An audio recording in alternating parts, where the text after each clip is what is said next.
the Exiled, or Why Must I Be the Hero? By T.J. Stegaheis, read by Yob, dedicated to Kurt Reimert, whose stories inspired this work. Requiescat in pace.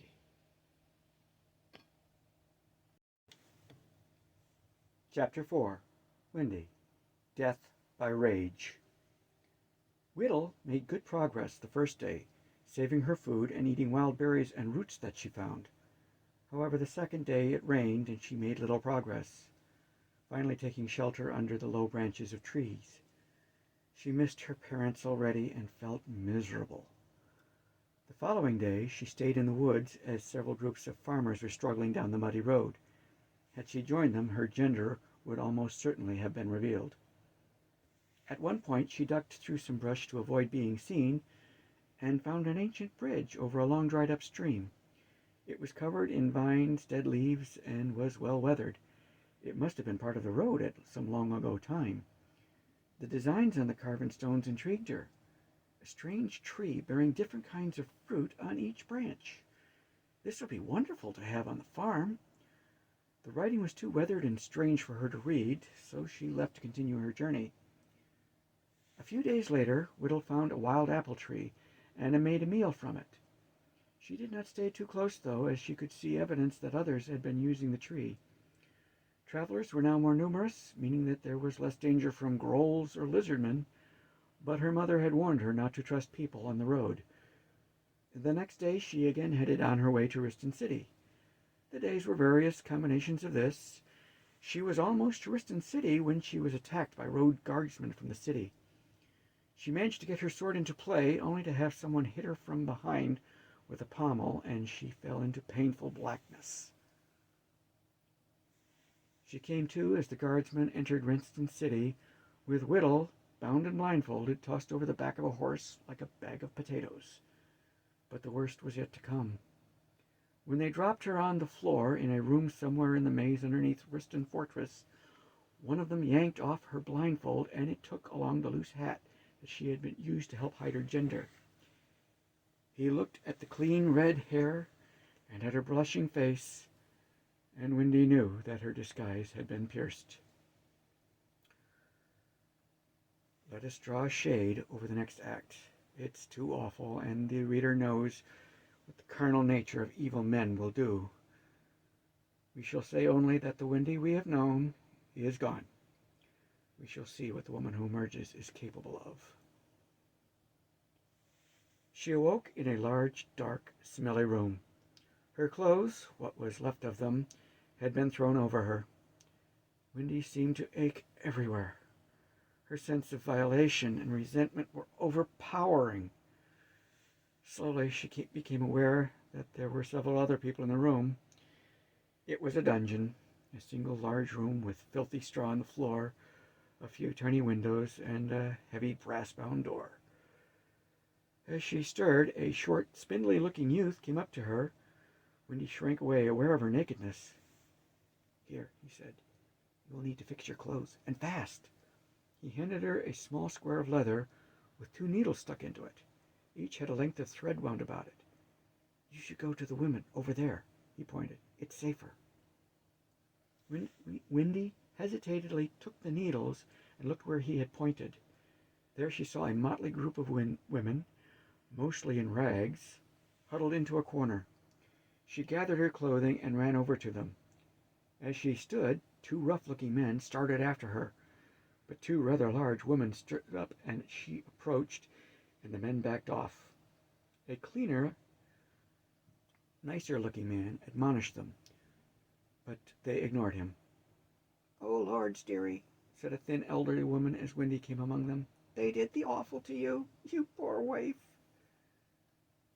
She, with some other women, formed a ring around Wendy while she tried to put her clothes back together. The tunic had been slit up the front, and her pants were cut down the side. A middle-aged woman named Sheila helped her repair them. Although the damage would still be obvious, she could make herself decent. She retied the binding cloth and the cloth she wore around her private place and felt a little less exposed. "Don't trust them," said the elderly woman who first spoke to her, pointing to the men. "They all turn into animals when they're in here." The boy seemed nice, Wendy replied, her voice shaking. He gave me the needles and thread. He's new, she replied, her eyes narrow. Just you wait. He'll want payment for his little gift. Wendy looked over at the oddly small youth and remembered the room she had been in and was repulsed. She wanted to kill as many men as she could. She shook her head and tried to think more clearly. She had to think. She had to get away, far away. Her hands shook as she worked, whether from fear or rage, she did not know. There was just enough thread to fix the tunic and part of her pant leg. Sheila pulled a few threads from the hem of her own shift and threaded them onto the needles. Together they sewed the tear in the pant leg. It looked rough, but it would have to do. The boy came up to the group of women and was blocked. Wendy was afraid that he was coming for her, but all he said was that he wanted his needles back as he would need them later. Do you think that they will be letting you out here, then, so you can fix and sew things as you please? Said one of the large women who blocked him. Oh, sure, he replied. I've been in tighter spots than this before. She laughed, but passed the square of needles from Wendy to him. He walked away and squatted down some distance from the other men. Do you know who he is? Whispered the big woman as she turned back to Wendy. No, she replied. Who is he? They call him Smoke, the woman said. He's a thief and a gnome. Wendy digested this as she looked at the short, skinny figure squatting by the wall, keeping a careful distance from both the women's group and the men's group. He was about 4 feet tall and remarkably slender. His sandy hair was trimmed short. His hands seemed large for his size, with long, skinny fingers. She wondered why somebody would become a thief and what kind of thief he was. She had heard of gnomes, but knew nothing about them. The women told her that they were non-humans who lived among big cities, making their living as servants or thieves. The thought distracted her from her predicament, so she played with the idea. Some time later, there was a commotion upstairs and a distant cry of, "Guards! Guards!" Wendy looked to see where the thief gnome was, but he wasn't where he had been. Wendy could not see where he went, although she did not think that he could have made it into the upper halls. It was exciting to think about. A while later, the gnome was at the edge of the group of women, asking for Wendy. One of the older women went to shoo him away, but when he told them their plan to escape, they all listened. When she learned that they planned to use her as bait, Wendy was terrified. But when the woman assured her that the guard would not come anywhere near her and they could escape, she agreed.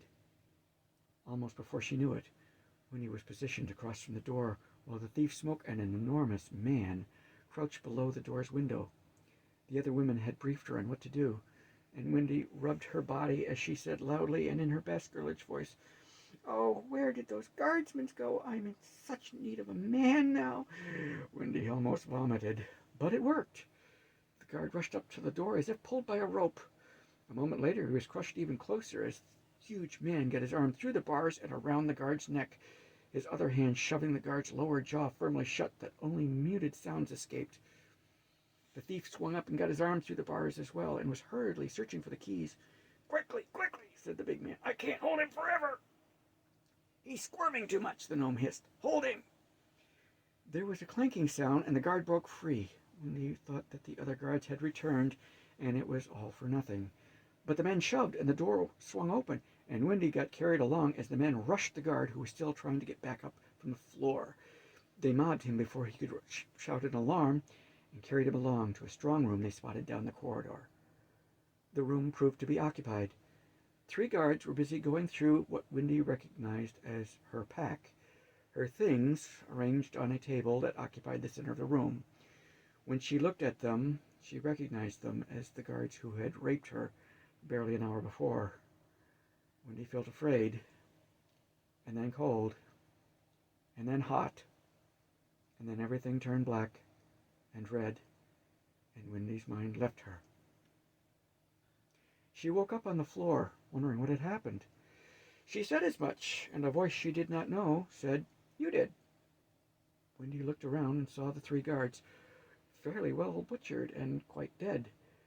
She felt nauseous, but kept it from her face. Let these men think that she was a dangerous killer. It would keep them away. Her right hand had a deep cut, and the top of her head had a strange numbness. The gnome Smoke was watching her closely. Are you a warrior? He asked. Yes, she lied. To draw attention away from the mark, she said, This is my pack, and asked, Where is my bundle? The clean man, who seemed to be in charge, said, There is no time for that. We may have to fight our way out. Wendy wondered if she could do again what she apparently did here. She muttered to herself as she gathered up her boots, bundle, and blanket. Where is my sword? She queried to no one in particular. She found it under the table. Somehow the 3 guards didn't bother her now. They just didn't seem real. She followed the men down the passageway from the cell they had escaped. Briefly, she wondered why none of the women were with them. They found some stairs heading down, but they wanted to go up. Noise behind them made their decision for them, and down they plunged into awful-smelling darkness. A tall man, she heard him called Bud, managed to grab a torch and get it lit before they went down. This revealed 3 doors, all partly open, down the left side of the passage. Wendy went with some of the men into the second room. It was a quick search. The room held nothing that wasn't rotten or destroyed. As they came out, there was a grinding sound from the far end of the hall. In a moment, the leader, called Sard, was herding everyone down a small side passage that Wendy would have sworn was not there before. He then pushed the door closed behind them. That was when the torch went out. They were on steep stairs in absolute darkness. Wendy felt in her pack, hoping beyond hope when her fingers closed around a candle. But search as she might, her tinderbox was not there. I have a candle, she said. Does anyone have a tinderbox? Shh, said a voice quietly. Feel your way down for a while, said another. So they followed whoever was in front, feeling their way in silent darkness. The stairs seemed to go on forever, but eventually they came to a level place. A landing, said a voice in the dark, about 10 feet long, and then down again. Hold up there, came Sard's voice from the rear. Where is that candle? I have it here, said Wendy, and tried to hand it to his voice, first putting it in someone's ear, and then fumbling with Sard's hand until he managed to grasp it. My thanks, he said, with welcome courtesy. She saw a trail of sparks going down the wall, and in the glow she could make out the candle being held to the trail until it caught a spark, and with a breath from Sard, the candle came to life, revealing a circle of nervous faces bunched together on the small landing. Wendy was the only woman in a gathering of rough men. She inwardly braced herself and remembered how impressed they were at the dead guards. She forced herself to be as calm as she could. Who's in front? Sard asked. I am, said a voice as Bud stepped into the light. Have a care for pits and trip steps and water, said Sard, and gave him the candle. We go as quiet as we can. They may not know which way we went. And they were off again, deeper down the dark stairs. Sard brought up the rear. They passed 2 more landings, where the stairs doubled back on themselves, and many more stairs before they finally reached the bottom, in a huge passageway. The candle revealed ancient stones, damp and crumbling. All of these swords and axes in hand as we stumble down these dark stairs, thought Wendy. It will be a wonder if we don't kill ourselves. Her head ached and her hand throbbed now. They arrived at the head of the passageway, which, if the gnome's sense of direction was to be trusted, ran due west. It had once been a magnificent hallway, at least 10 foot wide and maybe twice that tall, with carved arches and sconces on the wall. In places, Wendy saw the remains of wall murals and decorations. It was more wonderful than anything she had seen before. They were at least 100 feet underground, as far as Wendy could tell. Sard and Bud consulted together for a bit and started the group down the ancient hall. Wendy felt around in her pack for anything useful or edible. She came up with another candle, useful and edible. She tucked it away against the chance that they would not need it. She might eat it later. They found their way into a series of caves and a crypt, so dark and fearsome to Wendy's unaccustomed eyes. They wound up in the basement storage room of what turned out to be a temple of Hathor. The priestess who caught them was at first suspicious of them, then turned around on herself and offered them her assistance. After her capture, all the abuse, the surprise and relief of finding the way into the temple of Hathor and getting this priestess to agree to help them, Wendy almost felt that her mission could just be possible. but she would have to find her Uncle Randon and get him to deliver the papers to Prince Frederick. He was a hero, and she was, well, just Wendy after all. She had found that out. She was no swordswoman. After all George's training to be knocked over the head, and best not think about that. There were still men about, and she had to get away. What about those guards? Did she really kill them? Why could she not remember? She had to get away and sort this out. She took no chances and revealed as little about herself as possible. How her head ached. During the night, as the men slept, she looked through her supplies and augmented them from the stores at hand, vowing that she would pay for them at first opportunity. She wanted a tinderbox, but found none. In her exploration, she found that one door, when open, proved to be a funerary chapel. Its smell did not invite further exploration. As it turned out, the priestess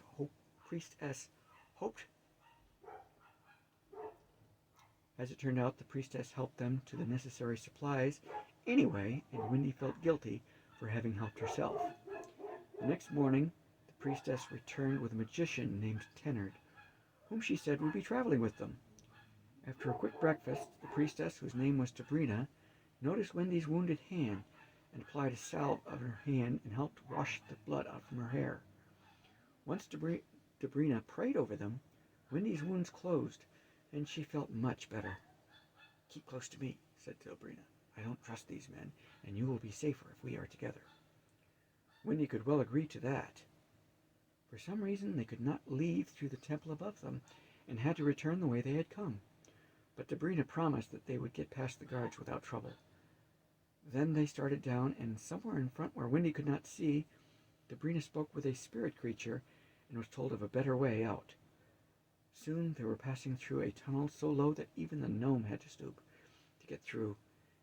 Then they reached the place where an old stone well passed through the tunnel, and the stones had fallen, leaving an opening. While she waited, they sent up the gnome and one of the smaller men to see if it was safe. A rope was dropped down, and one by one the men climbed up and out. Last of all, Wendy was lifted out on the rope. Bud called down instructions on how to fasten the rope around herself. Then she had to step off into the well, which dropped into unknown depths. Wendy gulped a little and tried to tell herself that they would not dare drop her. She stepped off and dropped alarmingly.